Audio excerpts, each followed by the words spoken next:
ఐబొమ్మకు ఆ పేరు ఎలా పెట్టాడు అనేది చాలా మందికి డౌట్. దీనిపై ఇంట్రాగేషన్‌లో క్లారిటీ ఇచ్చాడు సైబర్ నిందితుడు రవి.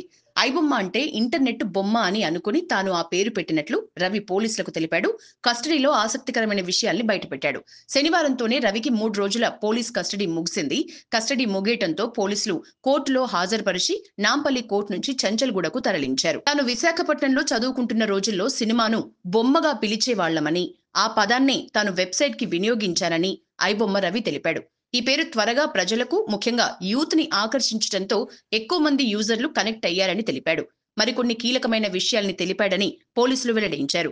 రవికి సంబంధించిన అకౌంట్ల వివరాలపైన పోలీసులు ఈ విచారణలో ప్రశ్నించినట్లు సమాచారం.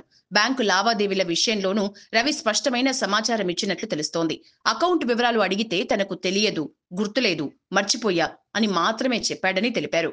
తనకి యూజర్ ఐడి, పాస్వర్డ్లు గుర్తు లేదని ఐబొమ్మ రవి అంతకుముందు కస్టడీ విచారణలో చెప్పాడు. కానీ ఈసారి పోలీసులు బ్యాంకు లావాదేవీలపైనే ఎక్కువ ఫోకస్ పెట్టినట్లు తెలిసింది. దీంతో పాటు కరేబియన్ దీవుల్లో ఉన్న వారి వివరాలను కూడా పోలీసులు అడిగేందుకు ప్రయత్నించారు. కరేబియన్ దీవుల్లో ఉన్న ఐబొమ్మ కార్యాలయంలో ఎంతమంది పనిచేస్తున్నారు, వారి వివరాలు ఏంటి అని రవిని అడిగినా సరైన రీతిలో స్పందించలేదని తెలిసింది. వారు భారత్కి చెందినవారు కాదని, ఇతర దేశాలకు చెందిన వారిని తాను ఉద్యోగులుగా నియమించుకున్నానని రవి పోలీసుల విచారణలో చెప్పినట్లు తెలిసింది. ప్రస్తుతం తాను ఎవరికీ అందుబాటులో లేనని రవి పోలీసులకు తెలిపినట్లు సమాచారం. బలపం డొమైన్లో టెక్నికల్ సమస్యతోనే పేరును బప్పంగా మార్చినట్లు చెప్పాడు రవి. ఐబొమ్మ సైట్లో కొన్ని వేల సినిమాలు అప్లోడ్ చేసిన రవి దీనికి సమాంతరంగా మరో అకౌంట్ను ఓపెన్ చేయాలని డిసైడ్ అయ్యాడు.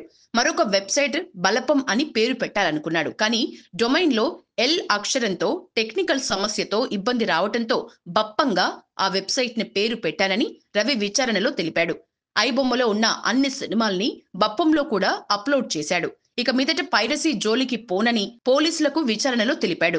7 ఏళ్లుగా బప్పం, ఐబొమ్మ వంటి వెబ్సైట్ల ద్వారా సినిమాలు పైరసీ చేస్తూ కోట్లల్లో సంపాదించిన రవిని 3 రోజుల పాటు కస్టడీలో విచారించారు పోలీసులు. మొదట సహకరించకపోయినా చివరి రోజున ఇకపై పైరసీ చేయనని, తాను మారిపోతానని పశ్చాత్తాపం వ్యక్తం చేసినట్లు పోలీసులు తెలిపారు.